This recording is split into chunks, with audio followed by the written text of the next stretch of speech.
So is Parliament turning into a theatre of the absurd instead of being the temple of democracy, where lawmakers sit together and deliberate how to take this country forward? Joining me on India First is the man of the moment, Umesh Bhai Patel, independent member of Parliament, Lok Sabha from Daman and Diu. Umesh Bhai, आप एक young first time MP हैं.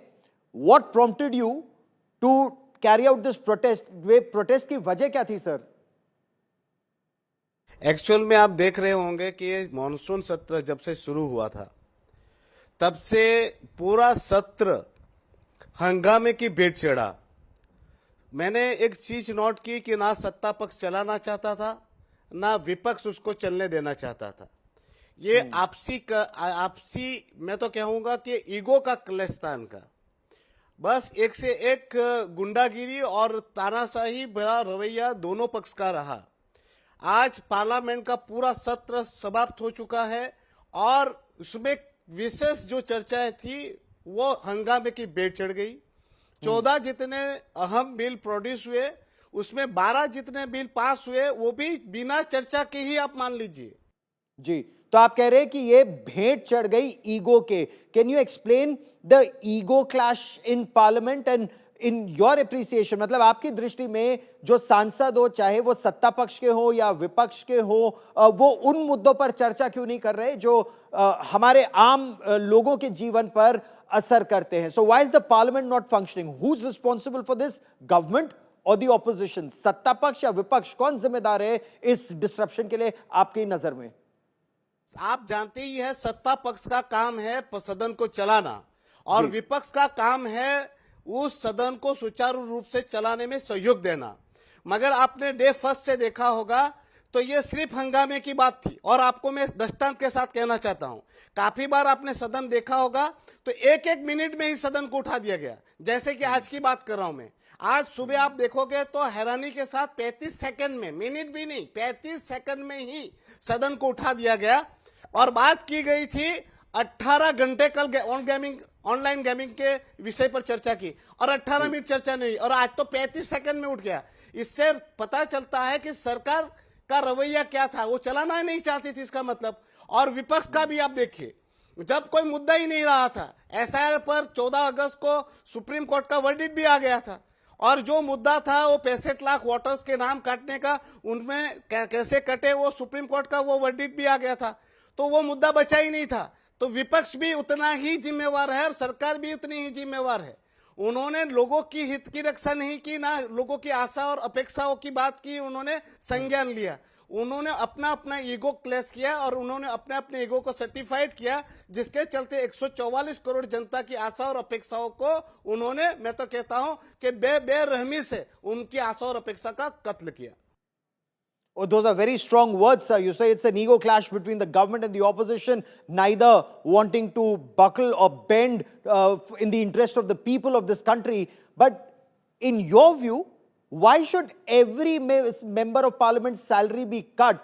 Let the salary of only those who disrupt the proceedings be cut. Otherwise, won't this be collective punishment कि कुछ लोग, कुछ सदस्य संसद को चलने नहीं देते, सबकी तनख्वाह क्यों काटी जाए? आपका इस पे क्या मत है? एक्चुअल में पार्लियामेंट में बैठने वाला हर एक सदस्य की जिम्मेवारी थी, हर एक व्यक्ति की जिम्मेवारी थी। तो ये पनिशमेंट हर किसी को मिलनी चाहिए ताकि आगे चल के दूसरे भी जो इनोसेंट, आप जिसको बोल रहे हैं मेरे जैसे या कुछ और भी लोग होंगे, वो भी जब ये सदन की कार्यवाही ऐसी प्रकार से ठप होगी तो वो सब मिलकर ऐसे लोग स्पीकर को मिलेंगे और कहेंगे कि सर हमारी मंजूरी है, आप सेशन चलाइए। आज आप अब मुझे बताइए 545 में कितने लोग सेशन चलाने के लिए स्पीकर सर से मिले? इसका मतलब वो मूक दर्शक बन के रहे, या तो सत्ता पक्ष में रहे या विपक्ष में रहे, मगर किसी ने भी सेशन चलाने के लिए रजुआत नहीं की। मैंने कोशिश की थी, हाफ सेशन जब खत्म हुआ था तभी भी मैंने प्रोटेस्ट किया था और तभी भी मैंने कहा था कि होश में आओ, होश में आओ, सत्ता पक्ष विपक्ष होश में आओ, सदन चलाओ, सदन चलाओ। ये जो पैसा है लोगों के पसीने की हार्डकोर मनी से सेशन चलता है, तो उन पैसों का बर्बादी मत करो। मगर किसी ने नहीं सुना। तो मैं ये कहता हूं कि ये मेरे से शुरुआत की जाए, मेरे भी पैसे कटे जाए, सैलरी काटी जाए और उसके बाद भी सेशन का खर्चा कंप्लीट ना हो तो हम लोगों पे पेनल्टी लगाई जाए, क्योंकि सेशन चलता ही नहीं है तो उसका खर्चा निर्दोष जनता क्यों चुकाए? So, no session, no salary. That should be the principle you say that should be adopted. But BJP is currently in power. When BJP was in opposition, then leaders of Lok Sabha and Rajya Sabha, late Sushma Swaraj and late Arun Jaitley, they would say disruptions are legitimate tactics in a democracy. That time Congress called it mockery of democracy. उस समय के प्रधानमंत्री doctor Manmohan Singh वो कहते थे कि ये तो प्रजातंत्र का मजाक उड़ा रहे, खिलवाड़ कर रहे हैं जब संसद नहीं चलने दे रहे। बीजेपी जब विपक्ष में थी, तो चाहे बीजेपी हो चाहे कांग्रेस हो, दोनों जब सत्ता में होते हैं तो एक बात बोलते हैं, विपक्ष में होते हैं तो दूसरी बात बोलते हैं। ये देखिए, ये जो हमारा लोकतंत्र है और हमारा जो सदन है, वो सदन की गरिमा को संभाले रखना हर एक सदस्य का जिम्मेवारी है। वो सत्ता पक्ष की भी जिम्मेवारी है तो विपक्ष की भी उतनी ही जिम्मेवारी है। वो दौर था जब अटल जी थे, सुषमा जी थे, जेटली जी थे, आपने बहुत बहुत अच्छे अच्छे नाम के, मनमोहन सिंह जी रहे, राजीव जी रहे, बहुत अच्छे अच्छे नेता रहे इस सदन ने देखे हैं। मुलायम सिंह जी को भी देखा और सबको हमने एक से बेहतरीन नेता देखे। मगर इस प्रकार से इस सेशन में तो मैं तो नया हूं, मगर मैंने एक साल में देखा है सेशन में और इस सदन में जो गौरवपूर्ण हमारा इतिहास है उसकी संभाल नहीं की जा रही है। ना तो सांसद उतने वो रहे हैं कि जिनको मुझे ऐसा लगता है कि उनको हमारी जनता की चिंता हो। सब अपना अपना एजेंडा लेके आते हैं और अपने एजेंडा को उनको फुलफिल करना है। ये बहुत दुर्भाग्यपूर्ण है. This is very unfortunate that you say that our honorable members of parliament don't care about the masses, or that is what it appears, or words to that effect. But as a young MP, do you see this as an opportunity lost for young MPs to learn the art of debate or parliamentary proceedings, because all they're witnessing is disruptions and adjournment? तो ये इस परंपरा को आगे कैसे ले जाएंगे? यही मैं कहना चाह रहा हूं कि काफी इस बार आप देखोगे आधे से ज्यादा यंगस्टर्स चुन के आए हैं। और आप किससे सीखोगे? आपके हमारे घर में भी हमारे जो बड़े बुजुर्ग हैं उससे बच्चे सीखते हैं। तो हमें अगर आदर्श वातावरण नहीं मिलेगा, इसमें एटमॉस्फेयर, एक अच्छा एटमॉस्फेयर नहीं मिलेगा, एक हेल्दी डिबेट्स नहीं मिलेगी, एक हेल्दी पॉलिटिक्स नहीं मिलेगी, तो ये जो नई जनरेशन हो वो क्या सीखेगी? ये हुड़दम, ये हंगामा, यही सीखेंगे। तो मैं तो ये कहता हूं कि सत्ता पक्ष और विपक्ष को दोनों को अपने आचरण में बदलाव करने की जरूरत है और उनको अपने पूर्वजों जो हमारे आगे के सांसद थे, जो उनको हम बेहतरीन से बेहतरीन सांसद मानते हैं, उनसे सबक लेना पड़ेगा। और सत्ता पक्ष को भी और विपक्ष को भी अपने अपने रोलों में अब उनको भारी सुधार करने की जरूरत है। और ऐसा नहीं है पहले का जमाना था जब वो बातें लोगों में नहीं जाती थी। आज का हर एक मतदाता और हर एक व्यक्ति डिजिटल प्लेटफॉर्म पर है और वो सब सोशल मीडिया के माध्यम से जान रहा है। अगर ऐसा ही रवैया रहा सत्ता पक्ष और विपक्ष का तो दोनों पार्टियां भुगतेगी और उसका खामियाजा आगे चल के उन पार्टियों को भी आएगा। मैं दोनों पार्टियों से, दोनों सत्ता पक्ष और विपक्ष से हाथ जोड़ के विनती करता हूं।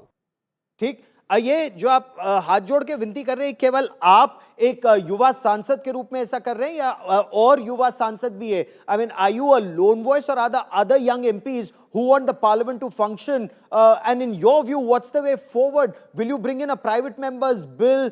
Will youngsters unite, younger MPs unite to say no work no pay? देखिए, मैं अभी वो ट्राई करूंगा ही, क्योंकि आज तो मैंने शुरुआत की। आप जानते हैं कि हर एक क्रांति की शुरुआत होती है। आग भी जो लगती है वो धड़ाके से नहीं लगती, वो पहले चिंगारी लगती है। हम ट्राई करेंगे। हमारे निर्दलीय सांसदों से भी मैंने बात की और सही में मैं आपको ऑन रिकॉर्ड बोल रहा हूं, मैंने विपक्ष के भी काफी सांसद से बात की और सत्ता पक्ष के भी सांसदों से बात की। वो भी नाराज है, बोले यार ये क्या कोई बात रही कि यार कोई सदन ही नहीं चलाना है। मतलब वो अंदर से सभी दुखी हो रहे हैं जो युवा है। और अभी में सत्र समाप्त हुआ है तो इसके बाद काफी ऐसे मेरे दोस्त हैं सांसद जो सत्ता पक्ष और विपक्ष में, उनसे चर्चा करेंगे और आगे चलकर ऐसी मॉनसून को के आगे दूसरा भी सत्र आएगा, वो बिल्कुल भी ऐसे ना धुले उसका पूरा कोशिश करेंगे और प्राइवेट बिल भी लाएंगे और बिल में वो प्रोविजन कराया ही जाएगा। अगर सदन ना चले तो किसी को कुछ भी राहत ना मिले, रियायतें ना मिले, फंड ना मिले, और अगर वो पैसे की बर्बादी होती है तो उनके एमपी लाड से भी पैसे काट कर वो पैसे की भुगतान कराया जाए। तो आप कह रहे हैं आपने एक ज्वाला जलाई है, मेरे सीने में ना सही तेरे सीने में सही, हो कहीं भी आग लेकिन आग जलनी चाहिए। कवि दुष्यंत की ये पंक्तियां, आप मेरे साथ जुड़े, बहुत बहुत धन्यवाद। उमेश भाई Patel, he says younger MPs will unite. He is now starting what he sees is a movement to ensure no work, no pay, and he's confident other MPs are with him. Lord Denning, a former judge in the House of Lords, in one of his judgments asked, is a man entitled to be paid, entitled to his wages for his work when he and others is doing his best to make that work useless? Surely not. Wages are to be paid for services rendered, not for producing deliberate chaos. Is that what our honorable lawmakers are doing? Producing deliberate chaos. Are our lawmakers above the law, or should they follow a certain norm?